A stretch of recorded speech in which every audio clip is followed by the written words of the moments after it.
Hello. I thought it would be fun to share some ghost stories of mine because by the time this video is released, it will be the end of October or November, and I thought it would be fitting for the spooky season. This is going to be a cozy story time video as I record this drawing of mine, so please feel free to grab some tea, maybe a sketchbook to draw with me, or just follow along. And at the end, I'll show the final results of this illustration.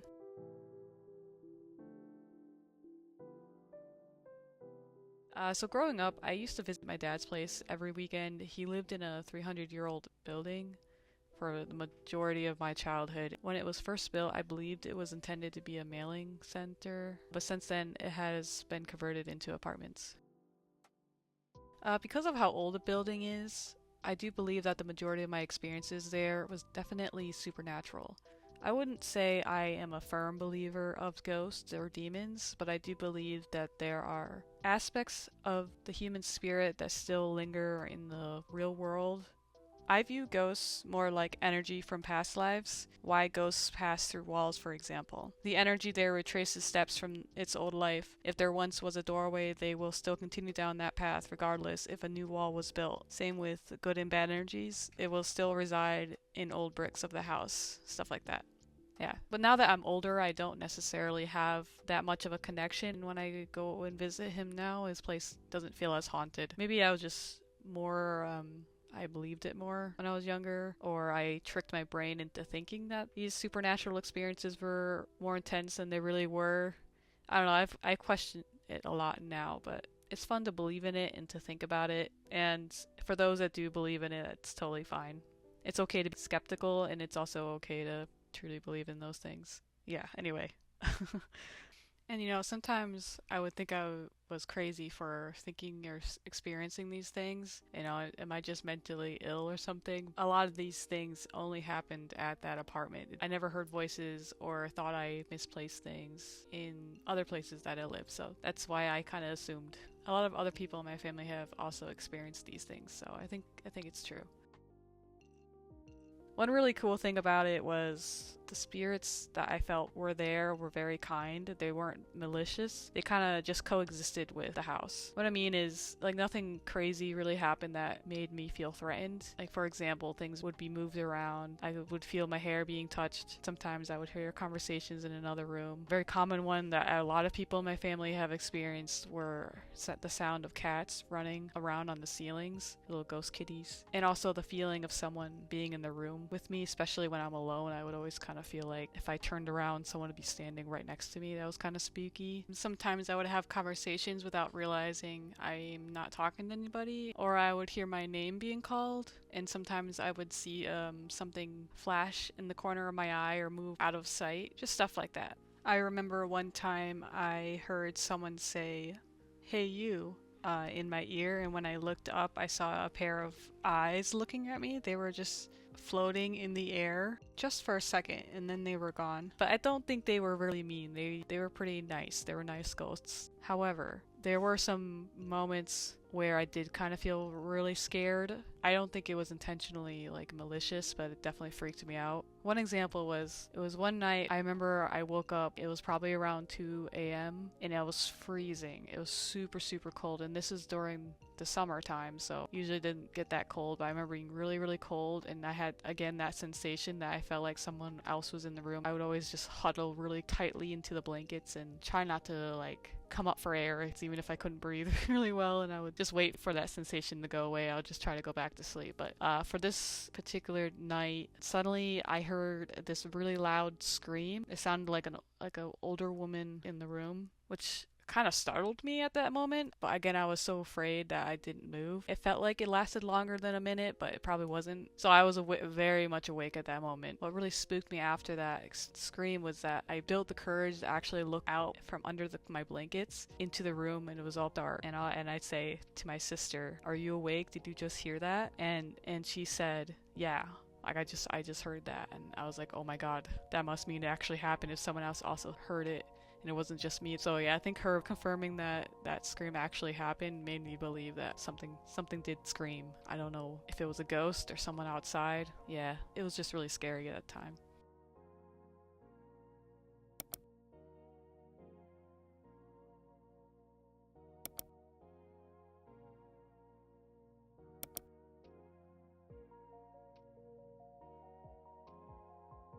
So another scary night that happened where I was sleeping in the same room as my sister. I forgot to mention earlier that I was probably around 16 at the time. I remember I was laying on my stomach, and as I was waking up, I could hear a conversation going on in the kitchen. It was very soft talking, so like I couldn't understand what they were talking about or what was being said, but I could hear like murmuring of conversation. I had to really go to the bathroom after a while, and it was really frustrating because I really didn't want to get up, because in order to go to the bathroom I have to go through the kitchen and through this hallway, which is a very significant hallway that is very dark, very scary in my opinion. And I've heard a lot of stories from my stepmother who has witnessed seeing apparitions and shadow figures in that hallway. So every time I wake up in the middle of the night to go to the bathroom, I really hate getting up to have to go through that hallway to get to the bathroom. So in this particular night, I really needed to go and I didn't want to go, but I couldn't just not go. So and after a little while, I felt like something was compelling me to get up. Like I was squeezing my eyes shut because I was refusing to move. I didn't want to look out into the room because I felt like something was trying to encourage me to open my eyes. Like they wanted me to see what was in front of them, and in my mind's eye I was envisioning a face. Like I felt like a face was right up against my face staring at me, so I was too afraid to open my eyes. But at the same time, I really needed to go to the bathroom, so I eventually built up the courage to get up. So I got up, I kept my eyes closed the entire time, so I just kind of felt my way through, because I knew the house well enough to like maneuver my way through the rooms without bumping into things. As fast as I can, I quickly went through the kitchen and down that hallway, and I squeezed my eyes so tight. I remember how scared I was to go through that hallway. I did not want to open my eyes. And as soon as I got into the bathroom, I shut the door. And again, I was so afraid to like open the lights, see something, because it's all dark. So I made sure to turn the lights on and then open my eyes, and it was fine. It was just the bathroom. Yeah, so that was freaky. And what's interesting about this experience is that I found out later my older sister had seen this face appear in front of her before. So hearing that happen to someone else makes me believe this thing was actually trying to show itself to me. I just refused to look at it. So after that, I did the same thing, going back to the bedroom, jumped into bed. I continued to lay on my stomach, and I started to doze off. I felt a little bit better. As I was dozing off, it started getting really cold, and suddenly I felt something was slowly putting its pressure on the center of my back and pushing me into the mattress. And I remember as it was pushing me down, I couldn't breathe because I was so freaked out. I was like, oh my god, something's touching me. And I remember I was trying to focus really hard on moving my arm so I could reach and grab my sister, who was sleeping next to me, and I couldn't grab her, and I started trying to say her name, and I couldn't verbally say anything because I was so frozen with fear, and this pressure on my back was pushing me down so hard that I felt like I couldn't move, and it felt like it went on for a very long time, but I imagine it probably didn't last that long. So yeah, eventually it let me go, the pressure released, and I started wiggling my sister, and she woke up. I actually don't think she woke up. I think I shook her, and then I quickly turned over to lay on my side, and I curled up, and I bundled all the blankets over my head, and eventually fell back to sleep. Yeah, that was pretty freaky. So after that happened, I was telling everybody. I was like, I just got sat on by a ghost. And then a couple years later, I started doing some research, and I discovered what sleep paralysis was. And I think I might have actually experienced sleep paralysis that night, because there's 3 different forms of sleep paralysis, right? There's the succubus, there's the out-of-body experience, and then there's the intruder. Those are the 3 common experiences people have when they endure sleep paralysis. And I definitely feel like I had the succubus, because the succubus is known to make you feel like you're getting sat on, like you're being pushed down and you can't move. So I'm pretty sure it was that. I think it was sleep paralysis, but for the longest time I believed it was a ghost, but it was still very scary. And I've never had that experience ever again. It was probably a mixture of paranoia and stress from school. Yeah, it was pretty scary. Another really scary thing about that place was the basement underneath my dad's apartment is really old and not finished, has tons of cobwebs, old wood and stone from the original foundation of the building. And yeah, I wish I had pictures of it, but it looks like a torture dungeon, honestly. It had a lot of sand fleas too, so I never was allowed to go down there because of the amount of fleas that would latch onto you and suck your blood. But I did go down there once or twice with my dad and my sisters. What's really cool about that basement too is that there's a tunnel that leads underground and goes underneath the main road that's next to the house, and across from the house is this graveyard. So the tunnel goes under the road through the graveyard, and then it comes out of this giant old oak tree. It's all filled in now, but people have talked about the tunnels that lead to the graveyard from the house. It gives me like Sleepy Hollow vibes. Honestly, it's a pretty cool tree. I wish I had a picture of it, but I did check out the tree quite a lot when I would visit my dad. It's pretty cool that it's right next to a graveyard that's also like 300 years old. Another thing about that graveyard is the house that is right next to the graveyard. I've heard stories that nobody stays in that house very long. It has new tenants every couple of years. My dad has said that he has heard people screaming in that house and yelling at things to get out of the house.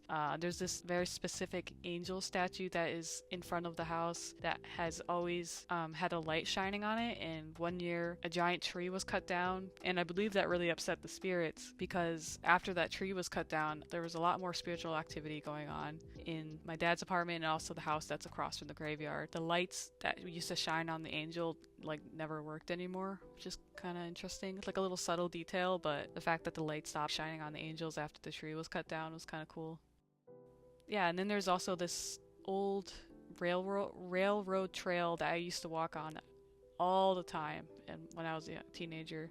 And I remember always going with my sisters and cousins on that trail, and they'd always want to go at nighttime, and I'd be too proud to admit that I'm scared, so I would follow them anyway. And one thing that we used to always do is take a walk to the gas station. We would have to walk down the trail and then go down the hill through the woods and enter behind the gas station. Kids weren't probably allowed to go that way, but we did anyway. We would sneak around and go in the store and get some drinks and come back.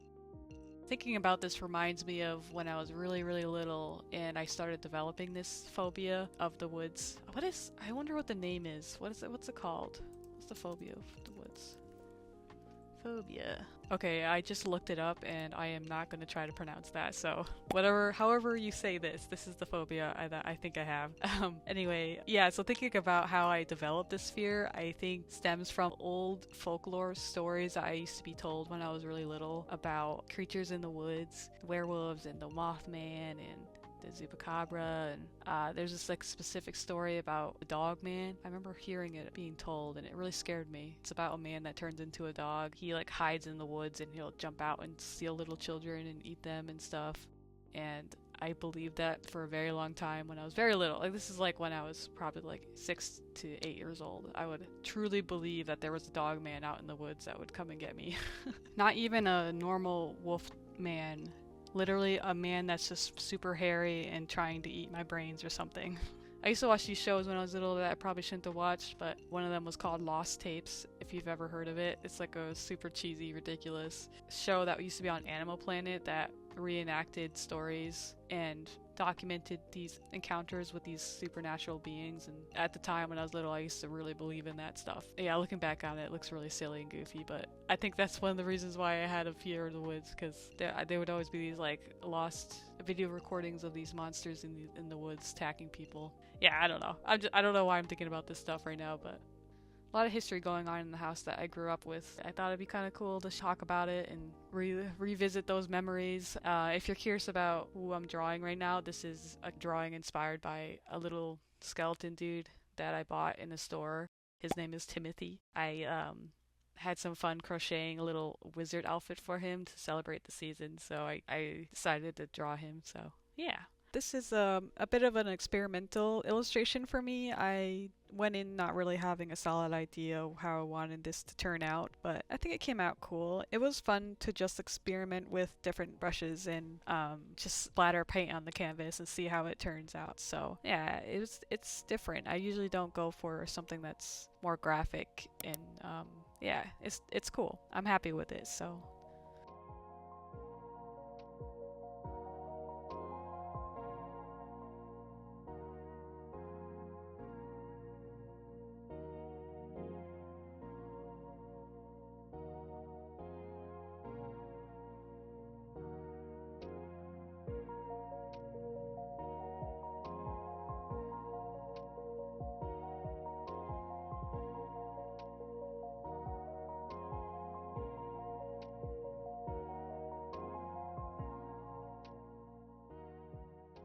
guess this is my outro. I hope you enjoyed the spooky season, and please feel free to share any ghost stories of your own. I would love to hear about them, and I'll see you in the next video.